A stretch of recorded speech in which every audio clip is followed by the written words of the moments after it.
Good morning friends, કલરવ modern સ્કૂલની YouTube ચેનલમાં આપનું હાર્દિક સ્વાગત છે। આજે આપણે ધોરણ 6ની અંદર ચેપ્ટર નંબર 3 સંખ્યા સાથે રમત એમાં આગળ જોઈએ, બરાબર છે।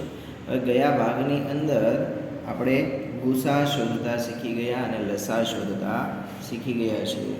ગુસા શોધવો હોય તો શું કરતા હતા? તો દાખલા તરીકે 18, 24 અને 42નો ગુસા ગુરુત્તમ સામાન્ય અવયવ શોધવો છે તો 18, 24 અને 42ના ત્રણેયના જુદા જુદા અવયવ પાડતા હતા, અવિભાજ્ય અવયવ પાડતા હતા અને એ અવયવ અહીંયા લખી અને જે સામાન્ય અવયવ હોય એનો ગુણાકાર કરતા હતા।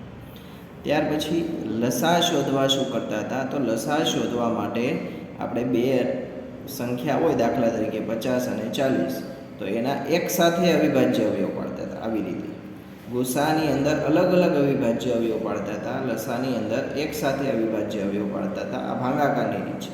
પછી જે અવયવ અહીંયા આવે અવિભાજ્ય અવયવ એ બધાનો ગુણાકાર એટલે આપણી સંખ્યાઓનો લસા કહેવાય। હવે આપણે આ બે સંખ્યાનો લસા શોધતા શીખી ગયા। હવે જોઈએ પ્રશ્ન 22, નીચેની સંખ્યાઓનો લસા શોધો। એમાં 72, 90 અને 54 એનો લસા આપણે શોધવાનો છે, બરાબર। તો સૌથી પહેલાં શું કરવાનું? તો 72, 90 અને 54ના અવિભાજ્ય અવયવ પાડવાના। તો હું લખીશ અહીંયા 72, 90 અને 54 આ ત્રણેયના આપણે અવયવ પાડવાના છે। તો સૌથી પહેલાં બેકી સંખ્યા અહીંયા 72 અને 54 છે, એનો બે ભાગ ચાલશે, બરાબર। સોરી, આ 90 પણ બેકી સંખ્યા જ છે એટલે ત્રણનો બે ભાગ ચાલશે। તો શું આવશે? 72નો બે ભાગ ચલાવો। યાદ રાખો હંમેશા કે જ્યારે બે ભાગ ચલાવો છો એટલે બે ભાગો છો એટલે અડધા કરો છો। તો 72ના અડધા 36, 90ના બે ભાગ ચલાવો તો આન્સર આવશે 45, 54નો બે ભાગ ચલાવો તો 27 દુ 54। હવે બે ભાગ પૂરો થઈ ગયો। બીજી વખત 36, 45, 27, તો આ 45 અને 27 એકી સંખ્યા છે, 36 બેકી સંખ્યા છે એટલે બેકી સંખ્યાનો બે ભાગ ચાલે એટલે 18। 45 અને 27નો નથી ચાલતો તો એઝ ઇટ ઇઝ મૂકી દેવાના, બરાબર। ત્યાર પછી 2નો 9 સાથે ભાગ ચાલશે, 2 9 18, પણ 45 અને 27નો નહીં ચાલે તો એમને મૂકી દેવાના, બરાબર। ત્યાર પછી 2 ભાગ 9નો, 45નો, 27નો એકેયનો ચાલતો નથી તો હવે ત્રણેય આવતા રહ્યો તો ત્રણેય ભાગ ચાલશે, હા। 3 તેરી 9, પછી 45નો ભાગ ત્રણે આંકવો તો જવાબ આવે 15, 15 તેરી 45, 27નો ભાગ ત્રણે આંકવો તો 9 તેરી 27, બરાબર। તો આવી રીતે તમે ત્રણે ભાગ ચલાવ્યો। હવે આવે છે 3, 15 અને 9, તો 3, 15 અને 9નો ભાગ ત્રણે ચાલશે, હા। 3 એકા 3, આ 3 પંચા 15, 3 તેરી 9, ઓકે। ચલો હજી એક વખત કેટલાય ભાગ ચાલશે? તો અહીંયા તો એક આવી ગયો એટલે એને કશું જ કરવાનું નથી। અહીંયા 5 અને 3, તો ત્રણેય ભાગ ચલાવીએ છીએ એટલે ત્રણેય જ ચલાવવાનો। આગળ 3 એકા 3, પણ આનો 5નો ચાલતો નથી। તો હવે આગળ જોઈએ તો 1, 5 અને 1 વધ્યા આપણી પાસે, તો એનો ભાગ ચલાવવાનો છે આપણે હવે। તો 5 એકા 5, અહીંયા બે જગ્યાએ તો 1 1 હતા જ, તેથી આપણી પાસે ત્રણ સંખ્યાઓ હતી 72, 90 અને 54 નો લસાઅ બરાબર શું થાય? તો આ બધાનો ગુણાકાર 2 ગુણ્યા 2 ગુણ્યા 2 ગુણ્યા 3 ગુણ્યા 3 ગુણ્યા 3 ગુણ્યા 5, તો 2 દુ 4, 4 દુ 8, 8 તેરી 24, 24 તેરી 72 અને આ 3 પંચા 15 એટલે 72 ગુણ્યા 15 કરવાના છે આપણે। તો કરીએ 72 ગુણ્યા 15, 0 2 એકા 2 7 એકા 7 5 દુ 10 ની 0 વધી 1 5 સત્તા 35 ને 1 36 0 2 ને 6 ને 2 8 7 ને 3 10 1080 તો આપણો લસા આવી ગયો 1080 બરાબર. આપણી સંખ્યા છે 72 90 અને 54 એનો લસા છે 1080. ત્યાર પછી 42 56 અને 70નો લસા શોધો. તો હું સૌથી પહેલાં સંખ્યા લખી નાખું છું 42 56 અને 70. આનો મારે લસા શોધવો છે. તો સૌથી પહેલાં 2 ભાગ ચલાવો. 42નો 2 ભાગ ચલાવો એટલે અડધા થઈ ગયા 21. 56નો 2 ભાગ ચલાવો એટલે જવાબ આવશે 28 દુ 56. 70નો ચલાવો એટલે 35 દુ 70. હવે જોવાનું કે આ એકી, આ બેકી, આ એકી, તો આ બેકી સંખ્યાનો 2 ભાગ ચાલે, જવાબ આવ્યા 14.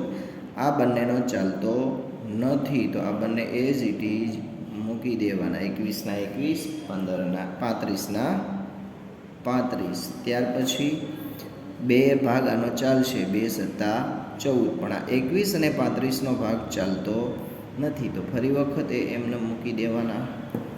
ત્યાર પછી 2 ભાગ 21નો 7નો કે 35નો એકેયનો ચાલતો નથી કારણ કે ત્રણે એકી સંખ્યા. તો હવે ત્રણે જોવાનું, ત્રણે ભાગ ચાલશે. આ 3 સત્તા 21. 7નો ત્રણે ના ચાલે તો 7 ના 7. 35નો પણ ત્રણે ના ચાલે તો 35 ના 35. ઓકે.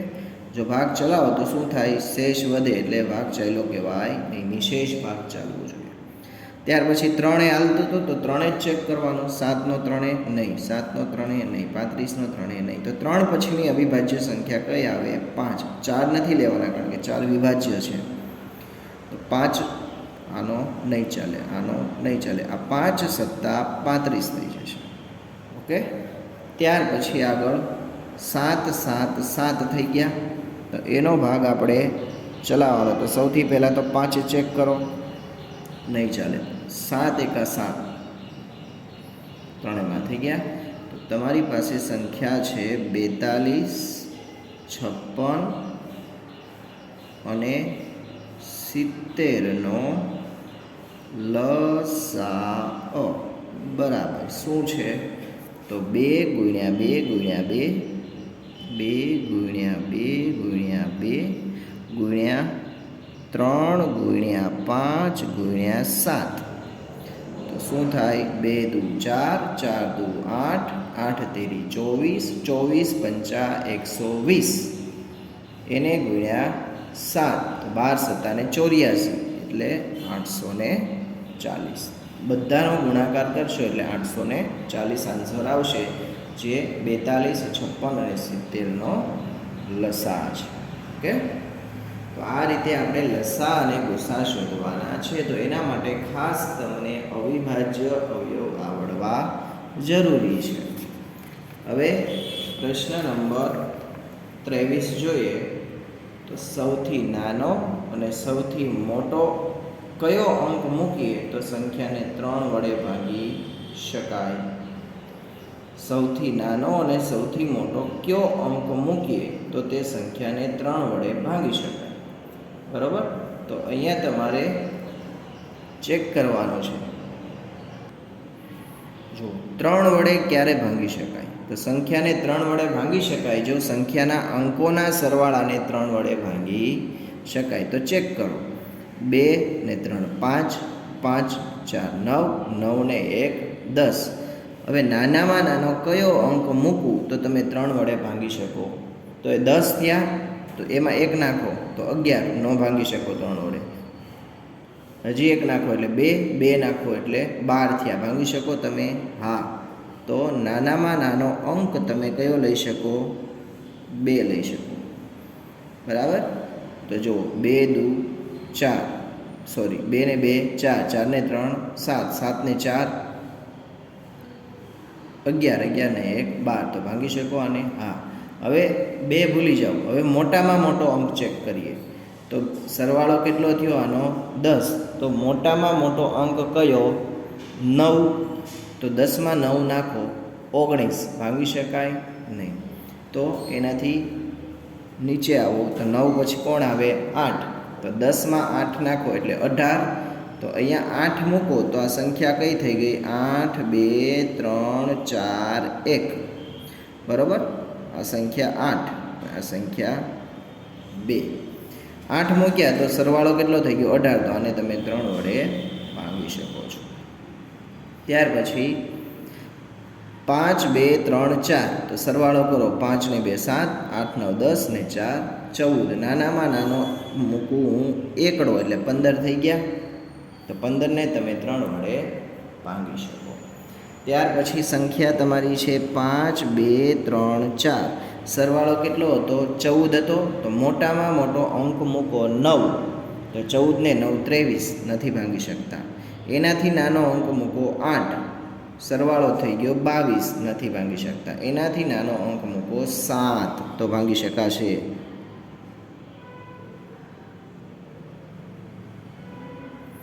7 મૂક્યો તો સરવાળો 21 થઈ ગયો. તો એને તમે ભાંગી શકો. એટલે નાનામાં નાનો અંક 1 મૂકવો પડે અને મોટામાં મોટો અંક 7 મૂકવો પડે. ઓકે. ત્યાર પછી અહીંયા આવો.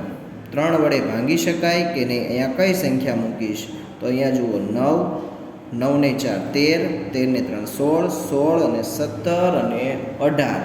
તો અહીંયા હું કઈ સંખ્યા નાનામાં નાની મૂકું? તો હું જો 0 મૂકી દઉં તો સરવાળો 18 નો 18 રહે. તો આને તમે ભાંગી શકો 3 વડે. બરાબર?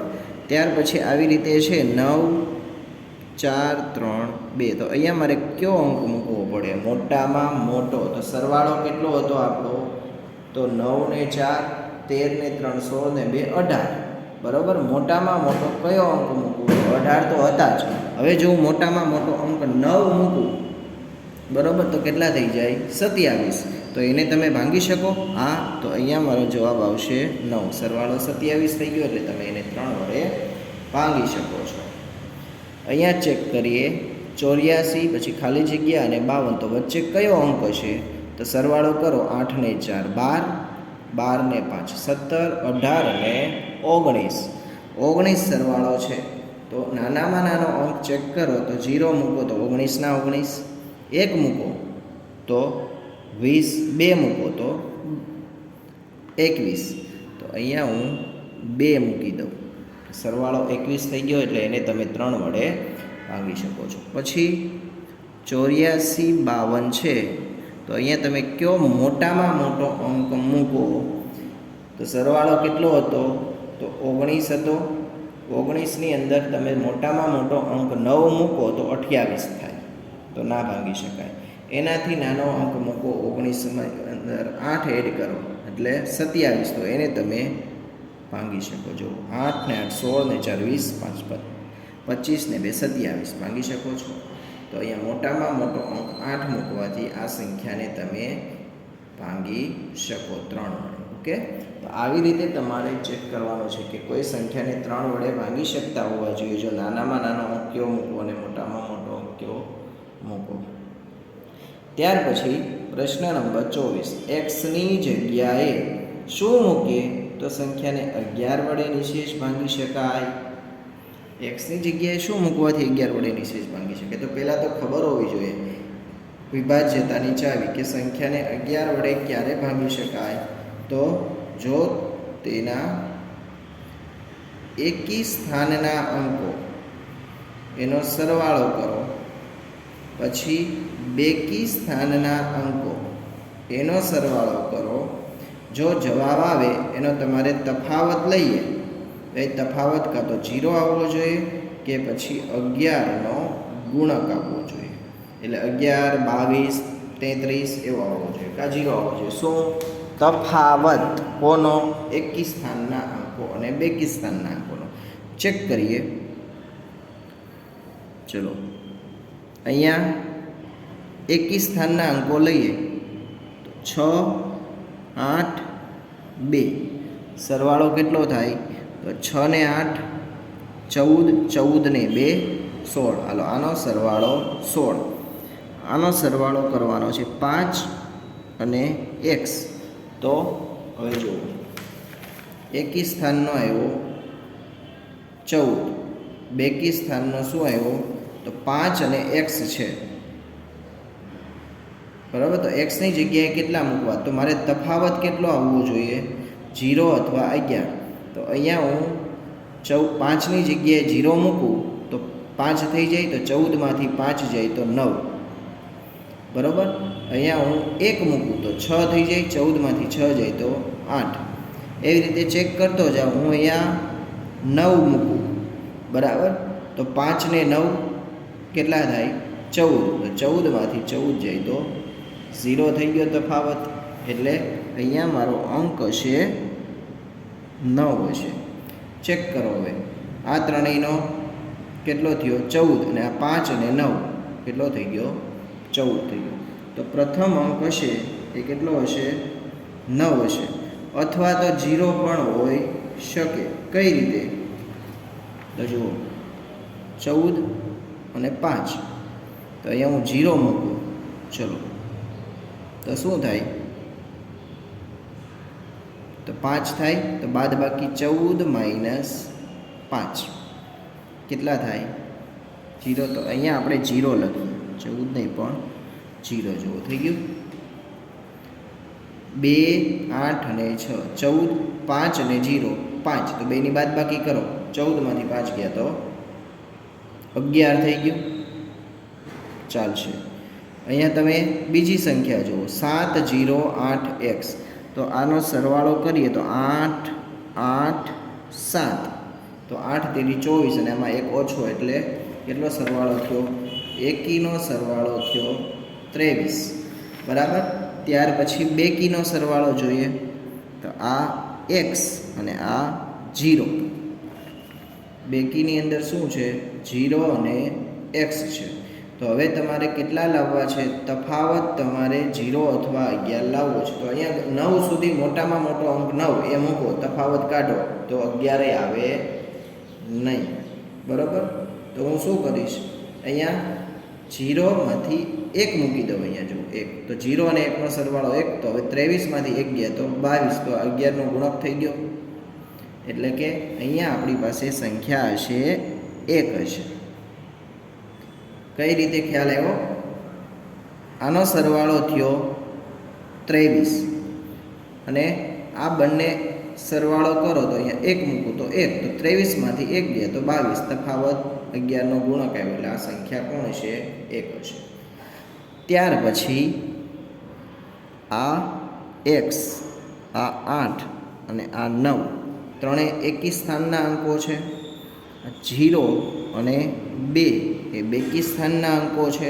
તો હું શું કરીશ, એકી સ્થાનના અંકોનો સરવાળો કરું તો કેટલો થયો 9, x 8 અને 9 એટલે 17, અને x એટલો થયો 8 ને 9 17, અને આ x વધારાનો. ત્યાર પછી બેકીની અંદર 0 અને 2 એટલે એ થઈ ગયા 2. તો અહીંયા મારે કયો અંક મૂકવાથી બાદ બાકી 0, 11, 22 આવે, તો સૌથી પહેલાં તો જુઓ અહીંયા હું 0 મૂકું તો 17, 17 - 2 કેટલા થઈ ગયા 15, ના ચાલે. ત્યાર પછી હું મૂકું 1 મૂકું તો 18, 18 - 2 16, 2 મૂકું 17, 3 મૂકું, એવી રીતે પહેલાં 9 લઈ લઉં. ચલો તો 17 અને 9 કેટલા થાય 26, 26માંથી 2 જાય, ના ચાલે. 7 મૂકું તો 17 ને 7 કેટલા થાય 17 અને 7 24, 24માંથી 2 બાદ કરો એટલે કેટલા થાય 22 થાય, બરાબર. તો અહીંયા આપણો અંક કયો આવશે 7 આવશે. શા માટે, કારણ કે જો હું અહીંયા 7 મૂકી દઉં તો સરવાળો કેટલો થાય 7, 8 અને 9 એટલે 24, 24માંથી આ બેકી સ્થાનના 2 ગયા એટલે 22, એટલે જવાબ આવ્યો 11નો ગુણક. એટલે અહીંયા અંક કયો હશે 7 હશે. ત્યાર પછી એકી સ્થાનમાં 4, 5 અને x. તો એકી સ્થાનમાં 4 અને 5 9, 9 વત્તા x. ત્યાર પછી બેકી સ્થાનમાં કોણ છે તો 3 અને 4, બેકી સ્થાનમાં છે 7. તો આ બંનેની બાદ બાકી કેટલી આવવી જોઈએ 0 અથવા 11નો ગુણક. તો અહીંયા પહેલાં 0 મૂકવું તો 9 ના 9 થઈ ગયા, તો 9માંથી 7 જાય તો 2, ના ચાલે. 1 મૂકું 10 થઈ ગયા, 10માંથી 7 જાય તો 3 ના ચાલે, 2 મૂકું 11માંથી 7 જાય તો 4 નહીં ચાલે. એવી રીતે મોટામાં મોટો અંક 9 મૂકું તો 9 ને 9 18, 18માંથી 7 જાય તો 11 થઈ ગયું. એક્સની જગ્યાએ 9 મૂકું તો 9 ને 9 18, અને આ 18 એકી સ્થાન થયા, બેકી સ્થાનમાં 7 એટલે અહીંયા આવશે 9 આવશે. 18માંથી 7 જાય તો 11 એટલે એક્સની જગ્યાએ 9 આવશે. તો આવી રીતે આપણે ચેક કરવાનું છે. ઓકે, અહીંયા તમે 0 પણ મૂકી શકો અને 9 પણ મૂકી શકો, યાદ રાખજો. જુઓ અહીંયા 0 મૂક્યો તો શું થાય છે, 5 ને 0 5, અને આ કેટલા હતા 2 અને 8 10 ને 6 16, 16માંથી 5 ગયા તો 11. ઓકે, જો તમે 9 મૂકો તો 9 અને 5 કેટલા થાય 14, અને આ કેટલા હતા તો 6 ને 8 14, 14 ને 16, સોરી નથી થતું એ રીતે. 9 મૂકો તો 9 ને 5 13, બરાબર, અને આ 15, 2 આવી જશે, સોરી 1 0 1 જ આવશે. તો આ રીતે તમારે પ્રશ્ન 24ની અંદર એક્સની જગ્યાએ કયો અંક મૂકીએ તો 0 અથવા 11 અથવા 22 આવે તફાવત, કોનો એકી સ્થાનના અંકો અને બેકી સ્થાનના અંકોનો, એ ચેક કરી અને જવાબ મૂકવાનો થશે. ત્યાર પછી પ્રવૃત્તિઓ છે. એ પ્રવૃત્તિ તમારે 2 વડે વિભાજ્ય સંખ્યા હોય ત્યાં ખરું કરવાનું. દાખલા તરીકે 2 વડે વિભાજ્ય કોણ હોય તો બેકી સંખ્યા, તો આમાં ખરું કરવાનું છે. આ બેકી સંખ્યા છે, આ પણ બેકી સંખ્યા છે, આ બંને એકી સંખ્યા છે. એવી રીતે 3, 5 અને 10 એની વિભાજ્યતાની ચાવી ચેક કરી અને તમારે આ પૂરું કરવાનું છે. તો અહીંયા આપણે ચેપ્ટર નંબર 3 વિભાજ્યતાની ચાવીઓ છે એ પૂરું થાય છે, બરાબર, કે સંખ્યા સાથે રમત. હવે આપણે સ્ટાર્ટ કરીએ ચેપ્ટર નંબર 4 ભૂમિતિના પાયાના ખ્યાલો. ભૂમિતિના પાયાના ખ્યાલોની અંદર ચેપ્ટર નંબર 4 છે, એમાં સૌથી પહેલાં થિયરી જોઈએ. તો થિયરી સ્ટાર્ટ કરીએ એ પહેલાં મેઇન વસ્તુ શું છે ભૂમિતિમાં એ કહી દઉં તો બિંદુ, રેખા અને સમતલ, આ 3 વસ્તુ મેઇન છે ભૂમિતિની અંદર. એટલે કે બિંદુ, રેખા અને સમતલ એ શું છે તો એ ભૂમિતિના પાયાના અંગો છે. શું છે? ભૂમિતિના પાયાના અંગો છે. તો સૌથી પહેલા આપણે જોઈએ બિંદુ. તો બિંદુ એટલે શું? તો બિંદુને લંબાઈ હોતી નથી, પહોળાઈ હોતી નથી કે જાડાઈ હોતી નથી. બિંદુ એ માત્ર સ્થાન જ દર્શાવે છે. તો એમાં હું લખી શકું કે બિંદુને લંબાઈ, પહોળાઈ કે જાડાઈ હોતી નથી. તે માત્ર શું દર્શાવે છે? તો સ્થાન જ દર્શાવે છે. કોઈ તે માત્ર સ્થાન જ દર્શાવે છે. બિંદુને આપણને ખબર છે કે બિંદુને શેનાથી દર્શાવીએ છીએ? ટપકા વડે દર્શાવીએ છીએ. બિંદુને દર્શાવવા શું આપણે લખીએ છીએ? તો બિંદુને દર્શાવવા A, B to Z અંગ્રેજી મૂળાક્ષરો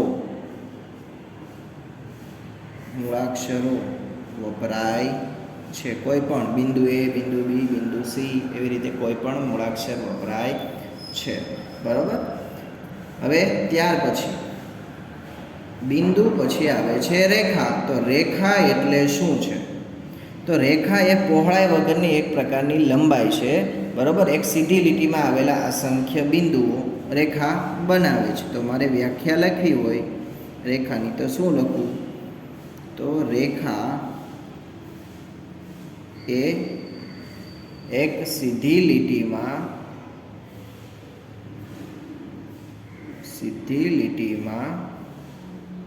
આવેલા અસંખ્ય બિંદુઓ દ્વારા બને છે, અથવા તો હું સિમ્પલી કહી શકું કે રેખા એ પહોળાઈ વગરની લંબાઈ છે. પહોળાઈ વગરની લંબાઈ છે. બરાબર. તો રેખાને બંને બાજુ આપણે દર્શાવી શકીએ. આમ જોવા જાઓ, રેખા દર્શાવી છે મારે, તો રેખાને કઈ રીતે દર્શાવાય? તો આવી રીતે દર્શાવાય. આ રેખા છે. જુઓ, રેખા એ એક સીધી લીટીમાં આવેલા અસંખ્ય બિંદુઓ. જુઓ, બાજુ બાજુમાં કેટલા બિંદુઓ છે? તો બાજુમાં અસંખ્ય બિંદુઓ છે. અને આને પહોળાઈ છે નહીં. જો પહોળાઈ નથી, માત્ર લંબાઈ છે. પહોળાઈ વગરની લંબાઈ છે. બરાબર. તો રેખાને દર્શાવવા માટે આપણે એને બંને બાજુ અનંત સુધી લંબાવીએ છીએ. દાખલા તરીકે આ એક રેખા છે, તો આને તમે આ બાજુ અનંત સુધી લંબાવી શકો, આ બાજુ પણ અનંત સુધી લંબાવી શકો છો. બરાબર. તો હું લખીશ કે રેખા એ બંને બાજુ અનંત સુધી વિસ્તરણ પામે છે. બંને બાજુ અનંત સુધી વિસ્તરણ પામે છે. અને રેખાને અંત્ય બિંદુઓ હોતા નથી. રેખા છે એને અંતના કોઈ બિંદુઓ હોતા જ નથી. બરાબર છે. રેખાખંડને ચોક્કસ માપ હોય, પણ રેખાને કોઈ માપ હોતું નથી. હવે સંકેત દર્શાવવો હોય તો દાખલા તરીકે આ રેખા એ, આ બે બિંદુ છે અહીંયા, એ અને બી. તો આને મારે દર્શાવવું હોય તો હું શું કરીશ? તો જે આકૃતિ છે એ આકૃતિમાં દર્શાવેલ રેખાને સંકેત, કયો સંકેત? આવી રીતે એ બી, રેખા એ બી વડે દર્શાવી શકાય. ઓકે. તો રેખા એ શું છે? તો રેખા એ બંને બાજુ અનંત સુધી વિસ્તરણ પામે છે અને સીધી લીટીમાં આવેલા અસંખ્ય બિંદુઓ છે. આ વાત કરી આપણે રેખાની. ત્યાર પછી જોઈએ રેખાખંડ. તો રેખાખંડ એટલે શું? તો રેખાખંડ એ રેખાનો જ એક ભાગ છે. રેખાખંડ એ રેખાનો જ એક ભાગ છે. બરાબર. અહીંયા જુઓ, આ રેખા છે, રેખાનો હું કટકો કરી લઉં વચ્ચેથી, એટલે શું બની ગયું? આવી રીતે સિમ્પલ ટુકડો બની ગયો. એને હવે અનંત સુધી વિસ્તરણ પામતી નથી. તો મારે લખવું હોય તો રેખા એ શું છે? રેખાખંડ. તો રેખાખંડ, જો રેખાખંડ એ રેખાનો જ એક ભાગ છે અને રેખાખંડને માપી શકાય છે. રેખાખંડને અંત્ય બિંદુઓ કેટલા હોય છે? તો રેખાખંડને બે અંત્ય બિંદુઓ હોય છે. બે અંત્ય બિંદુઓ હોય છે. જુઓ, આ રેખાખંડ આ એક અને બે અંતના બિંદુઓ હોય છે. બરાબર. અને રેખાખંડને માપી શકાય છે. અને બીજું કે તેને ચોક્કસ લંબાઈ હોય છે. ચોક્કસ લંબાઈ હોય છે. આ આપણે ભણી ગયા છીએ. બરાબર. દાખલા તરીકે આ એ છે અને આ બી છે.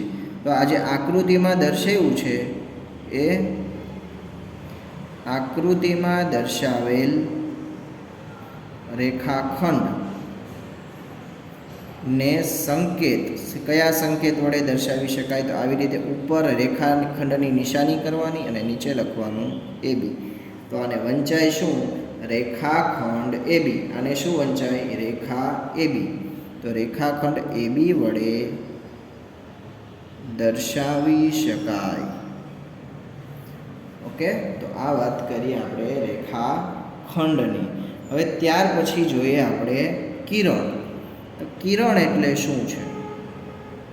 તો કિરણ પણ રેખાનો જ એક ભાગ છે. બરાબર. પણ એને એક બાજુ અનંત સુધી તમે લંબાવી શકો છો. તો હું એવી રીતે લખીશ કે કિરણ એ રેખાનો એક એવો ભાગ છે,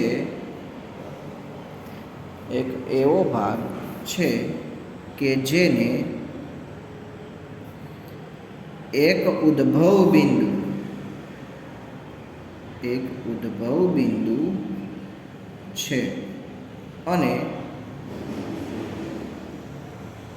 બીજી તરફ અનંત સુધી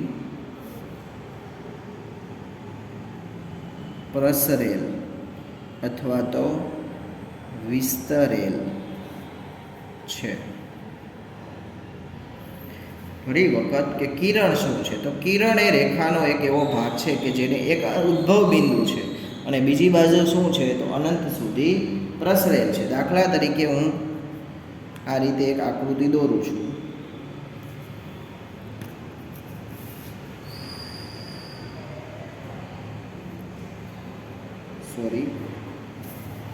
તો આ શું છે જુઓ. તો અહીંયા હું એ લખીશ, અહીંયા હું બી લખીશ. બરાબર?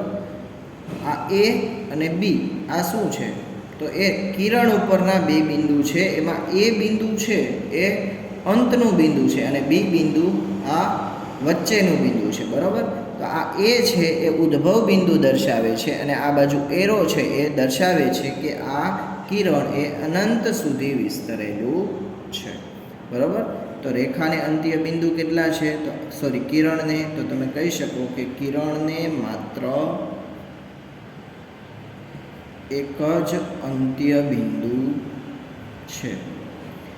બીજું કહી શકો કે કિરણની લંબાઈ માપી શકાતી નથી. કિરણની લંબાઈ માપી શકાતી નથી. હવે જે આકૃતિમાં દર્શાવેલ છે એ આકૃતિમાં દર્શાવેલ કિરણ ને આવી રીતે તમે કિરણ એ બી વડે દર્શાવી શકાય. જુઓ આ રેખા તો ઉપર દોરવાની રેખા નીચે એ બી અને વંચાઈ રેખા એ બી, આ રેખાખંડ એ બી અને આ કિરણ એ બી. બરાબર? તો આ વાત કરી આપણે રેખાખંડ, કિરણ અને રેખાની. હવે આગળ જોઈએ તો છેદતી રેખાઓ કોને કહેવાય એ જોઈ લઈએ.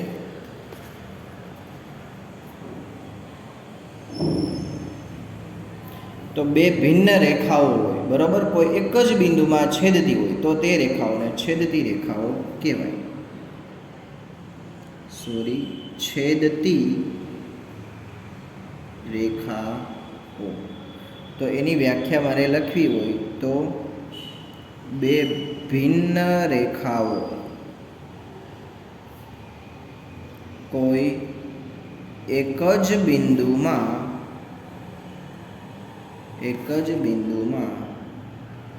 છેદતી હોય તો તે બંને છેદતી રેખાઓ કહેવાય.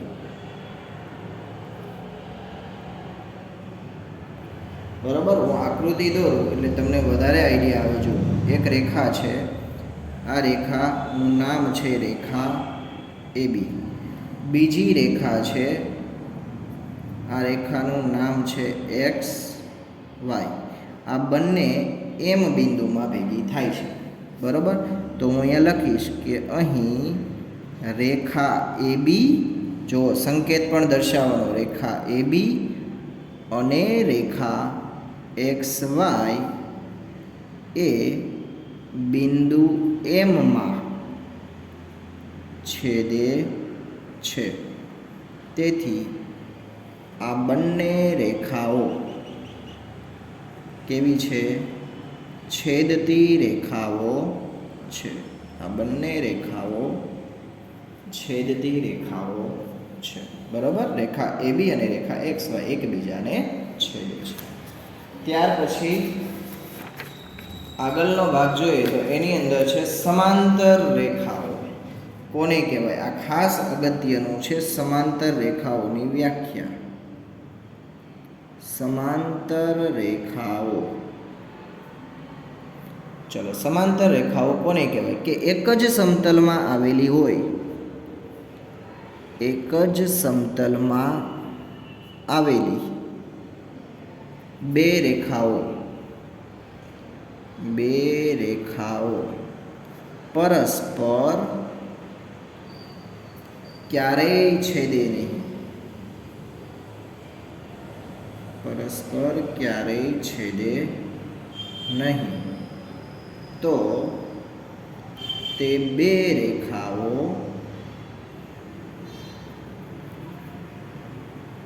એકબીજાને સમાંતર રેખાઓ કહેવાય.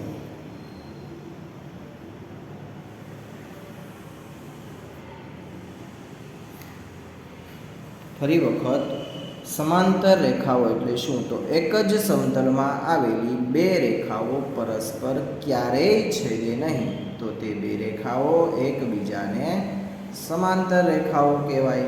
હવે સમાંતર રેખાઓ મારે દોરવી છે તો ફોર એક્ઝામ્પલ જુઓ, હું એક રેખા દોરું છું અહીંયા અને બીજી રેખા દોરું છું અહીંયા. જુઓ, આ રેખા AB લઈ લઉં, આ રેખાનું નામ CD લઈ લઉં. બરાબર? તો અહીંયા રેખા AB અને રેખા CD ક્યારેય છેદશે નથી છેદતી. તો આ બંને એકબીજાની કેવી રેખા છે? સમાંતર રેખા છે. બીજું એક ઉદાહરણ લઉં. ચલો, આ રેખા XY અને આ રેખા PQ બે રેખા છે. તો આ બંને રેખાઓ જો અનંત સુધી લંબાવો, ક્યારેય છેદે નહીં. તો આ બંને રેખાઓ કેવી કહેવાય? સમાંતર રેખાઓ.